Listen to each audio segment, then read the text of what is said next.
Արվեստը այն լեզուն է համամարտկային, որ բոլորի համար դա հասկանալի է։ Համամարտկային այս լեզվով նա աշխարհին պատմեց գույների ու բնության աչք շոյող համադրության մասին։ Արվեստն հաճախ լռում է, որ իրեն հառած աչքերի ներսում տեսնի մարդկային ամենատարբեր զգացումները։ Այդ զգացումները տաք ու միևնույն ժամանակ սթափեցնող են, երբ խոսքը Հայաստանի ժողովրդական նկարիչ Հրանտ Թադևոսյանի վրձնին է վերաբերում։ Երջանիկ պահ է, երբ որ աշխատում ես ու նկարը ստացվել է։ Ոչ մի բանով չես կարող հրճվանքդ փոխարինել, ոչ գումարով, ոչ բանով, առանց որևէ մեկին նեղություն տալու դու երջանկանում ես, դա հրաշք բան է։ Այսօրվա երջանկության հետևում դժվար մանկությունն է։ Հոր կորուստը տարավ մանկատան պատերից ներս, արվեստն ու Թադևոսյանը կապվեցին հենց այդ դժվարին տարիներին։ Տուֆ քարի մեջ կա մումիա կոչվում, մոմիա, այդպես է անվանում, ամենայն դեպս այսպես պլաստիլինի նման մենք ուտում ենք դա, իրենք էլ էին շատ ուտում և իսկապես զարմանալի բան էր, քարի յուղն է, քարի յուղն է, և այնտեղ այդ գերիները, ռազմագերիները, որոնք աշխատում են տուֆ հանքերում, տուֆի, մեզ այդ պլաստիլինի նման այդ զանգվածից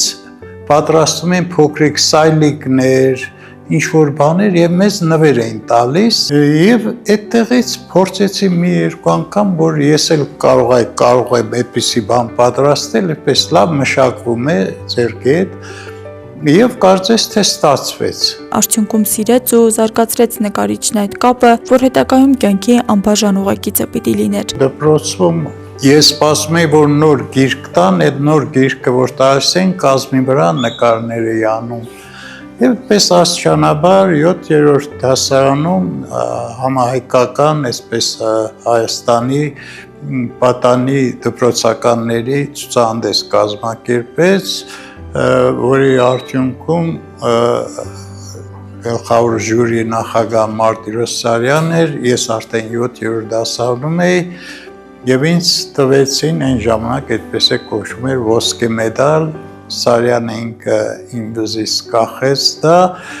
և իրեն օրհնանքը տվեց։ Ստեղծագործական ճանապարհը երբեք ուղիղ չի լինում։ Կյանքը երբեմն գույների նման է, թելադրում է այն երանգները, որոնցով պիտի նկարես քո պատմությունը։ Երբեմն դրանք պայծառ են, լուսավոր, երբեմն խոհուն ու մուգ, բայց հենց այդ հակադրությունների մեջ է ծնվում արվեստը։ Աբստրակտ պատկերների ու բնաշխարհի ձուլվածքով է արտահայտում իր զգացողությունները Թադևոսյանը։ Նկարները նայողը կարծես երկխոսության մեջ է մտնում բնության հետ, որը երբեմն մեղմ ու զուսպ է, երբեմն ազատ ու համարձակ, բայց հաջողում են նրանք, ովքեր ի վերջո հասկանում են գույնի ճշմարտությունը։ Ես շատ եմ ուզում, որ գեղեցիկը ոչ միայն նայել ու հրճվել է պետք նկարիչների համար, այլև այն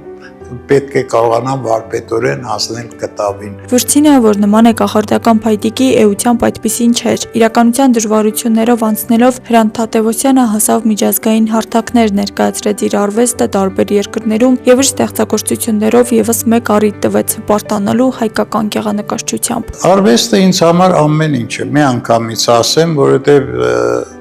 բոլորը խոսում ենք, զրուցում ենք, ուտում ենք, քայլում ենք, ես միայն դրա մեջ եմ։ Ամեն նոր կտավը հանդիպում է աշխարհի հետ, իսկ ամեն օրը ևս մեկ հնարավորություն գույներով պատմելու այն, ինչ բառերով հաճախ հնարավոր չէ ասել։ 88-ամյա նկարիչը գիտի, որ ծննդավայր Արթիկից սկսված այս ճանապարհը վաղուց իր անջնջելի հետքն է թողել ու շարունակում է թողնել հայ արվեստագիտության մեջ։ Արվեստը դա շատ ընկալելի, ինձ համար ընդունելի ճշմարտություն է։ Աստղիկ Խաչատրյան, Խանո Վանեսյան, այսօր։ Փետրվարի 28-ին Ամերիկայի Միացյալ Նահանգները և Իսրայելը սկսեցին ռազմածավալ գործողություններ Իրանի դեմ։ Իրանը պատասխան հարվածներ հասցրեց տարածաշրջանում գտնվող ամերիկյան ռազմաբազաներին, այդ թվում Արաբական Միացյալ Էմիրություններում տեղակայված օբյեկտներին։ Որոշ երկրներում ժամանակավորապես խաթարվել է նաև ավիահաղորդակցությունը։ Այս իրավիճակում Արաբական Միացյալ Էմիրություններում գտնվող բազմաթիվ զբոսաշրջիկներ, այդ թվում հայեր, դեռևս սպասում են իրենց չվերթներին։ Աբու Դաբի ենք ժամանել փետրվարի 25-ին և պիտի հետ վերադառնայինք մարտի 1-ին, սակայն ռազմական էսկալացիայի պատճառով բոլոր չվերթները չեղարկվեցին։ Ճիշտ է, օդային տարածքը փակվեց և չվերթները չեղարկվեցին, սակայն խուճապ չի եղել ոչ առաջին օրը և ոչ հիմա։ Երկիրն ապրում է բնականոն հունով։ Մեզ հետ հյուրանոցում կան բավականին թվով հայեր եւ մեր բոլորի կեցության եւ սննդի ծախսերը հոգում է պետությունը։ Աբու Դաբիում գտնվող Էլբակյան Travel ընկերության հիմնադիր տնօրեն Անի Էլբակյանը նշում է, որ անվտանգության իրավիճակը վերահսկելի է, սակայն հիմնական ավիաչվերթների ժամանակացույցը դեռևս հայտնի չէ։ Մինչև մարտի 9 Air Arabia ավիաընկերությունը չեղարկել է բոլոր չվերթները։ Հայաստան վերադառնալ կարելի է Օմանով, սակայն տոմսի արժեքը բավականին բարձր է եւ ոչ բոլորը կարող են իրենց թույլ տալ։ Հուսով եմ շուտով չվերթները կվերականգնվեն եւ մենք բոլորս կվերադառնանք հայրենիք։ Մինչ տարածաշրջանում լարվածությունը շարունակվում է, զբոսաշրջային ընկերությունները եւ տեղի իշխանությունները ըստ այնտեղ գտնվողների փորձում են ապահովել զբոսաշրջիկների անվտանգությունն ու կազմակերպել նրանց վերադարձը հնարավորինս անվտանգ պայմաններում։ Սյուզաննա Խարակյան այսօր։ Սոցիալական ոլորտում պատմական փոփոխության հասնելու գործոններից մեկը վարձատրության նոր համակարգն է։ Այս մասին այսօրվա կառավարության նիստում ասել է վարչապետ Նիկոլ Փաշինյանը։ Խնդիրը հետևյալն է, որ մեր թոշակը այլևս երբեք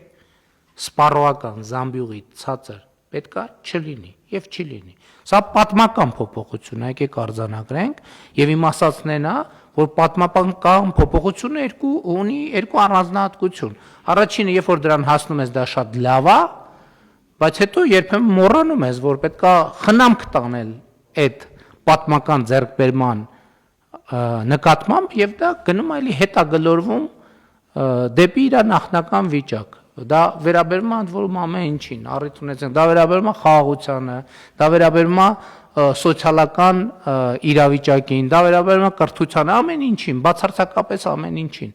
Պետք է ֆիքսել եւ խնամք տանել, որպեսզի այն ինչ որ ձեռք ես բերե, դա հետագայում զարգանա։ Հետևաբար եւս մեկ անգամ ուզում եմ շնորհակալություն հայտնել բոլորի թարգելի գործընկերներ, որովհետեւ իհարկե ոչ բոլորն են դալիճումներ կա, ում այս խոսքերը ուղղված են, որովհետև սա ձեր աշխատանքի արդյունք է եւ սա ձեր աշխատանքի ձեռքբերումն է։ Ես մի միտք էլ կա, որը էլի գիտեմ կրքերա բորբոքելու, բայց ես այդ միտքը պետք է ասեմ։ Ես օրինակ մտածում եմ, թե ինչն է պատճառը, շատ կարևոր է արձանագրել, ինչն է պատճառը, որ մենք ավելի մեծ տնտեսական աճ ենք ապահովել, քան կանխատեսվում էր։ Պատճառները բազմիցս են, արդեն աշխատող, արդյունք ստեղծող մարդկանց բոլորին շնորհակալություն հայտնեցի, թոշակառուներին շնորհակալություն հայտնեցի։ Հիմա միտքը, որը կրքեր է բորբոքելու։ Իմ կարծիքով պետական կառավարման համակարգը սկսեց շատ ավելի մոտիվացված աշխատել, երբ որ մենք նախորդ տարվա արդեն մարտից, ապրիլից սկսեցինք քննարկել արդյունքի վրա հիմնված վարձատրության համակարգը ներդնելու մասին։ Արդեն մարտ-ապրիլից մեր ամբողջ պետական կառավարման համակարգը գիտեր, որ վարձատրության համակարգը փոխվելու եւ այդ վարձատրության համակարգը ուղիղ ձևով կապվելու է ցույց տված արդյունքների հետ։ Ես տնտեսական աճ ինքն էլ 2%, ինքը հարգելի գործընկերներ, 2%-ը շատ մեծ տոկոս է, ասենք երկրներ կան, որ տարեկան 2% տնտեսական աճ են ունենում, իրանք իհարկե հիմնականում բարձր զարգացվածության շեմ ունեցող երկրները, իրանք շատ ուրախանում են։ Սա շատ մեծ տոկոս է, եւ ես համոզված եմ ուղղակի իմ վերլուծությունը, որ գործոններից մեկը, որը բերել եմ նրան, որ մենք այսօր կարող ենք սոցիալական ոլորտում պատմական փոփոխության հասնել, դա վարձատրության նոր համակարգն է, որի ներդրումը մենք սկսել ենք անցյալ տարվա առաջին կեսից, որպեսզի ընդդիմադիրները շատ չչարչարվեն, ասեմ, որ ես հիմա խոսում եմ, որովհետև զգում եմ, որ տերմինաբանությունների մեջ շատ չեն կողմնորոշվում, ես հիմա խոսում եմ պարգևավճարների համակարգի մասին։ Այն խոսում եմ այն համակարգի մասին, որը միլիոնավոր դրամներ է բաշխում պետական պաշտոնյաների միջև եւ ուզում եմ ընդգծել, որ 2024 թվականի բյուջեով մենք 4.5%-ը 24 թվականի բյուջեով 25-ի բյուջեով 6.5 միլիարդ մենք բան արեցինք պահպանման ծախսերը պետական համակարգի 6.5 միլիարդ էր, այո, պարոն վարչապետ, 6.5 միլիարդ մենք հենց պետական համակարգից, այսինքն որ նախկինում կար, ելի տրվում էր պետական համակարգին։ Մենք կրճատեցինք դա, ռեզերվ արեցինք, մինչև հիմա 3.5 միլիարդն ենք ուղղել։ 3.5 միլիարդը ուղղեցինք պետական կառավարման համակարգի ավելի արդյունավետ դարձնելու եւ հիմա 78 միլիարդ այդ թվում դրա արդյունքում սեն շատ կոնկրետ տալիս ենք մեր թոշակառուներին, ընդ որում 78 միլիարդի մեջ հետվճարը մտնում է 78 միլիարդ։ Ես ուզում եմ ցույց տալ, որ ես ուզում եմ ասել, որ շատ ուրախ եմ եւ կներեք շատ գոհ եմ, որ ես ինքս այդ որոշումները կայացրել եմ, որովհետեւ ես հիմա տեսնում եմ այդ որոշումների պատճառահետևանքային կապը։ Իրանի դեմ Միացյալ Նահանգների եւ Իսրայելի ռազմական գործողությունները, ինչպես նաեւ իրանական պատասխան հարվածները շարունակվում են։ Ըստ Իսրայելի բանակի վաղ առավոտյան Իրանը հրթիռներ է արձակել երկրի ուղղությամբ, պայթյուններ են լսվել Երուսաղեմում, Թել Ավիվում աշխատել է հոբ համակարգը։ Պայթյուններ են գրանցվել նաեւ Թեհրանի բնակելի հատվածներում։ Ըստ Իրանի Կարմիր մահիկի ընկերության ԱՄՆ-ի եւ Իսրայելի ավիահարվածները թիրախավորել են երկրի 174 քաղաք։ Գրանցվել է 636 հարված ավելի քան 1330 վայրում։ Զոհերի թիվը գերազանցում է 1000-ը։ Հարվածի տակ են հայտնվել բնակելի թաղամասեր, վնասվել են նաև Կարմիր մահիկի գրասենյակներ, բժշկական եւ դեղագործական կենտրոններ։ ԱՄՆ զինված ուժերի կենտրոնական հրամանատարությունը հայտարարել է, որ Իրանի հրթիռային շարժական կայանքների ոչնչացումը շարունակվում է, իսկ Ջերալդ Ֆորդ ավիակիրը միջերկրական ծովից շուրջօրյա ռեժիմով շարունակում է աջակցել ռազմական գործողություններին։ Մեկ այլ ամերիկյան ավիակիր խումբ էլ գտնվում է Մերձավոր Արևելքում։ Իր հերթին Իրանի արտգործնախարար Աբբաս Արաղչին անդրադարձել է ավելի վաղ Շրի Լանկայի ափերի մոտ ամերիկյան Սուզանավի կողմից իրանական ռազմանավի խոցմանը, որի հետևանքով առնվազն 80 մարդ է զոհվել։ Հնդկաստանի ռազմածովային ուժերի հյուր հանդիսացող Դենա ֆրեգատը, որի տախտակամածին մոտ 130 նավաստի կար, առանց նախազգուշացման հարվածի է ենթարկվել միջազգային ջրերում։ Հիշեք խոսքերս, ԱՄՆ-ն դառնորեն կզղջա իր ստեղծած նախադեպի համար։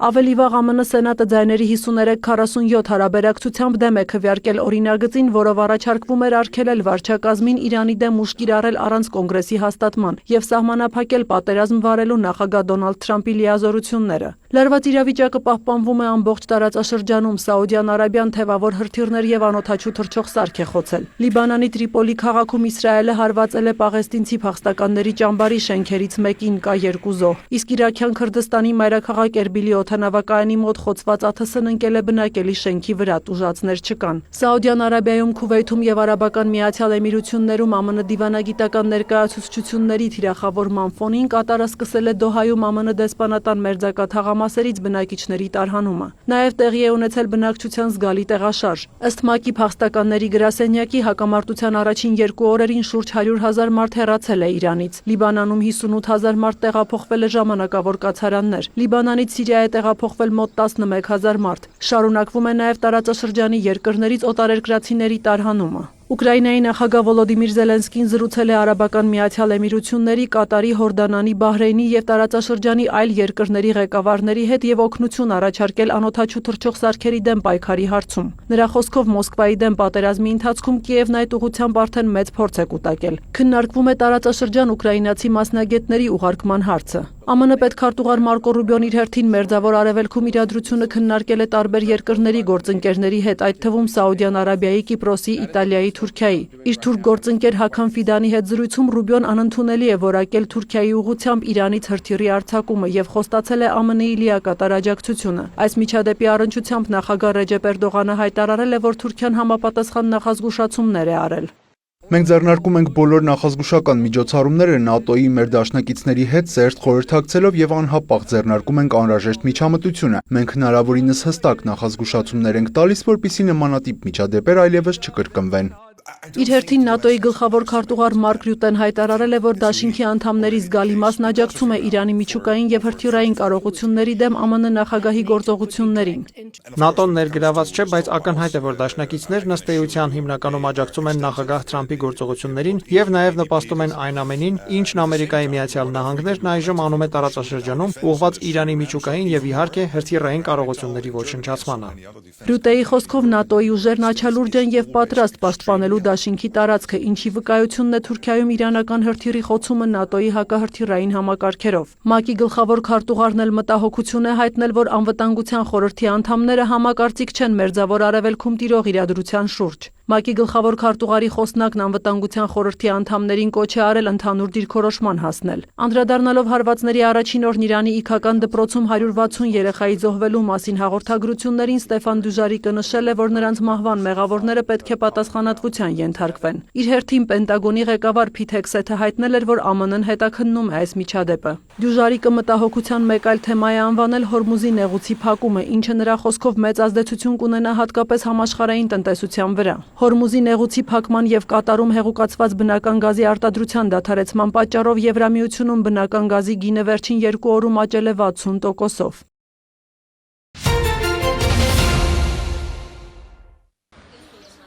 Մի տարեկան 2 ամսեկանա երրորդ անգամ ապարկում է հիվանդանոց։ Թույլ է լինում էլի։ Այս վարակները ահավոր են։ Վիճակ չկա։ Ընտանիքում բոլորը հիվանդ են, հիմա երկուսին են բերել, երկուսն էլ թոքաբորբել։ Ես իմ փորձից եմ ասում, միևնույնն է չի օգնում։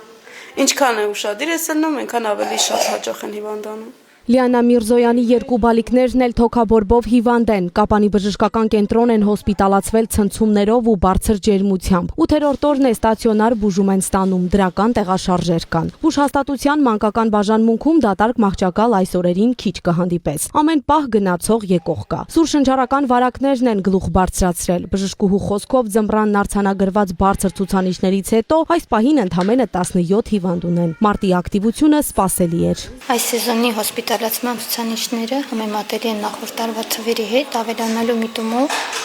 Հիմնականում վիճակը կառավարելի է, արտարոց բան չկա։ Դիմում են հիմնականում վաղ հասակի երեխաները, ստացիոնարացնում են իրենք, մինչև 5 տարեկան երեխաները, քանի որ շրջանառության մեջ այս պահին RSV վարակ, ռեսպիրատոր սինցիցիալ վարակ, մետապնևմովարակ, ադենովիրուս վարակներն են, որոնց համար թիրախումբ կրծքի հասակը, նորածնային տարիքը, այդ պատճառով հիմնականում հենց ընդունում ենք այդ տարիքային խմբին բրոնխիոլիտներով, թոքաբորբերով, հաճախակի օտիտներով, երբեմն արտահայտված շնչական անբավարարությամբ։ Բաժանմունքի ղեկավարը նշում է, անհանգստանալու կարիք չկա, պարզապես պետք է հետևել ընթացքին բարդություններից խուսափելու համար։ Թիրախում կրկին 0-ից 18 տարեկաններն են։ Վարակն առավել ակտիվ է 0-ից 4 տարեկանների շրջանում։ Միշտ կանխարգելելը ավելի ճիշտ է, քան բարդացած հասնել ստացիոնար։ Այդ աշխատանքը ավելի շատ ծնողի տեղամասային մանկաբույժինն է, ժամանակին դիմել մանկաբույժին, հիվանդանալուց իզոլացվել, չշփվել նոր հիվանդների հետ, ու կանխարգելիչ բոլոր քայլերը, որով մանկաբույժը հսկում է անպայման կառավարել, մեզ մոտ հիմնականում հասնում են արդեն ստացիոնար ուղարկվում են տեղամասի ուղղագրմամբ հիմնականում։ Այն դեպքերում, երբ որ ինչ-որ բան բաց է մնում կամ ուժելի չի լինում։ Չնայած նրան, որ հանրապետությունում շրջանառվում են սուր շնչառական վարակներ, այդուհանդերձ համաձայն վիճակագրական տվյալների գտնվում ենք հիվանդության ցածր ակտիվության փուլում։ Այս պահին գրիպի վիրուսի շրջանառություն չկա, փոխարենը գլուխ են բարձրացրել ռինովիրուսի, պարագրիպի եւ մետապնևմովիրուսի հարուցիչները։ Դեպքերի թիվը 0-ից 18 տարեկանների շրջանում կազմում է 82.5%։ Եթե խոսենք հոսպիտալացումների սուր վարակներով, ապա կարող եմ ասել, որ նախորդ շաբաթվա համեմատ գրեթե նույն մակարդակի վրա են գտնվում, հոսպիտալացումներով ցուցանիշները, իսկ նախորդ տարվա միևնույն ժամանակահատվածի համեմատ ցածր ենք մոտ 1.5 անգամ։ Վերլուծությունն ըստ մարզերի ցույց է տալիս, որ առավել բարձր է դիմելիությունը սուր շնչառական վարակներով Արագածոտնի մարզում, Արարատի մարզում, Գեղարքունիքի մարզում։ Ցուրտ եղանակին օդափոխություն շատ հաճախ չի իրականացվում, ինչի հետևանքով վիրուսների բազմացումը ավելի երկար է տևում։ Անձից անձ փոխանցումն էլ առավել արագ։ Հենց սա է վարակի տարածման հիմնական պատճառը, պնդում է հիվանդությունների վերահսկման եւ կանխարգելման կենտրոնի համաճարակաբանը։ Շնչառական վարակները շատ բազմազան են։ Եվ ես խոսում եմ մեզ հայտնի լաբորատոր հետազոտության ենթարկվող վիրուսների մասին, որոնք անընդհատ շրջանառվում են եւ կախված ուրեմն եղանակային պայմաններից, եղանակի նվազումով կապված կամ բնականon շրջանառությունը շնչառական վարակների կարող են գերակշռել այս կամ այն վիրուսները, ինչպես նաև գրիպի վիրուսները, որոնք հիմնականում բնորոշ են իհարկե սեզոնին շրջանառությունը։ Դրա համար այդ պատճառով սեզոնի ժամանակ առավել հաճախ կարող են հայտնաբերվել։ Սուր շնչառական վարակները աշխարհում ամենատարածված վիրուսային հիվանդություններն են, որոնք ախտահարում են շնչուղիները, առաջացնելով հազ, հարբուխ, ջերմություն եւ հնարավոր բարդություններ։ Դրանք առավել վտանգավոր են երեխաների եւ տարեցների համար։ Խուսափելու համար կարեւոր են անձնական հիգիենան, սեզոնային պատվաստումը եւ հիվանդության նշանների դեպքում ինքնամեկուսացումը։ Նարեկ Խաչատրյան, Տիգրան Թումանյան, Սյունիք լուրեր։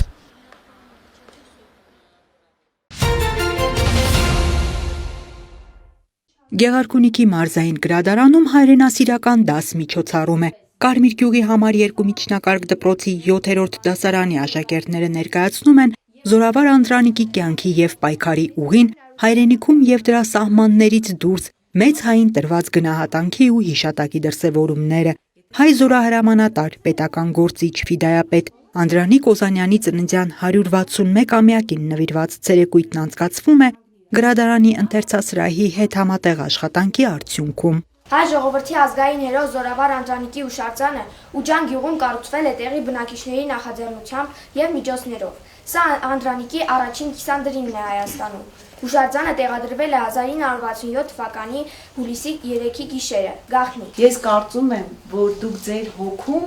այսօր կտանեք Անդրանիկից մի նշխար, մի լույս, եւ իզուր չի, պատահական չի, տեսեք հետաքրքիր համընկնում է, չէ՞, Հովհաննես Թումանյանի շաբաթին հաջորդում է, խոսում ենք զորավար Անդրանիկի մասին։ Պատահական չի, որ Անդրանիկը եւ Հովհաննես Թումանյանը շատ մոտ են եղել իրար հետ։ Մեր աշխատանքի արդյունքում հասկացանք, որ մեր հայրենասիրության ասելիքը հենց տեղ հասավ երեխաներին, որովհետև նրանք ամբողջությամբ ներկայացրեցին Անդրանիկ Օզանյանի կյանքը եւ կարելի է ասել այդ հայրենասիրությունը նրանք ապրում էին, նրանք զգում էին եւ հասկացանք, որ այո, Անդրանիկը նրանց համար հայրենասիրության, անձնվիրության հատկանիշ է, մարմնավորում է։ Կյանքն իր ժողովրդի ազատ եւ երջանիկ ապրելու գաղափարին նվիրած զորավարի մասին, որքան պատմական, նույնքան էլ բանահյուսական նյութ է ծնունդ առել եւ բերնեբերան սերնդից սերունդ հասել։ Հայ ժողովուրդն իր ամենասիրելի զավակներից մեկին օժտել է գերբնական, գերմարտկային հատկանիշներով, դրանք արտահայտելով բազում ավանդազրույցներում։ Զորավարին նվիրված գրական ընթերցումները ամբողջացնում են փաստագրական տվյալները։ Սա ոչ միայն կարելի է կոչել միջոցառում, այլ դաս միջոցառում, որ կրում էր ուսուցողական բնույթ։ Այսինքն երեխաներն այսօր իրենց հետ տարան զորավար Անդրանիկի ոգուց մի նշխար, մի մասունք եւ մեջբերեմ Հրանտ Մաթեոսյանի խոսքերը, որոնք նաեւ մեջբերեցի միջոցառման ժամանակ։ Եվ ուրեմն փառք մեզ նրանց կանչողներից,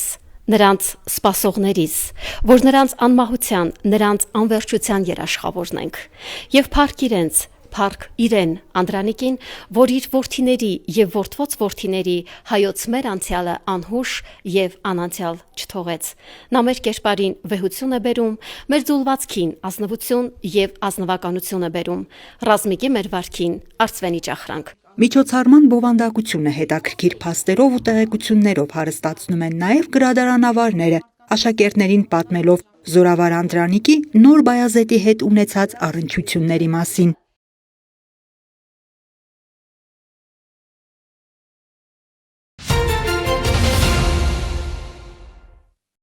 Համայնքային ոստիկանության գլխավոր վարչության օպերատիվ հետախուզական գործունեության բաժնում ստացվել էր օպերատիվ տեղեկություն, որ Ձորախբյուր գյուղի 59-ամյա բնակիչն աճեցնում է կանեպ, պատրաստում եւ իրացնում է թմրամիջոց։ Նշող տեղեկությունը ստուգելու նպատակով համագործակցեցինք ոստիկանության համայնքային ոստիկանության գլխավոր վարչության Գառնի բաժնի ծառայողների հետ եւ ձեռք բերեցինք հիմնավոր ապացույցներ, որ նշված տեղեկությունները ճիշտ են։ Փետրվարի 24-ին Աբովյանի քննչական բաժնում նախաձեռնվեց քրեական վարույթ։ Նույն օրը 59-ամյա տղամարդու տանը կատարվեց զննություն։ Հայտնաբերվեցին ջերմատնային հատուկ կահավորված պայմաններում աճող կանեփի 33 բույս, 12 տուփ տոքսիկոքիմիական նյութեր, հատուկ ճառագայթման լույսեր, թմրամիջոցի պատրաստման համար նախատեսված պարագաներ եւ կանաչ զանգվածներ։ 59-ամյա տղամարդը ձերբակալվել եւ կազմված փաստաթղթերի հետ ներկայացվել է վարույթն իրականացնող մարմին։ Փետրվարի 26-ին նույն տանը կատարված խոզարկությամբ հայտնաբերվեց մարիխուանայի նմանող զանգվածով լցնված 4 տարա եւ նույն զանգվածով լցնված փայլաթիթեղի 2 փաթեթ։ Հայտնաբերվածն ուղարկվել է փորձաքննության, ձեռնարկում են միջոցառումներ թմրամիջոցի իրացման հանգամանքները պարզելու ուղղությամբ, նախաքննությամբ հանգամանքները պարզվում են։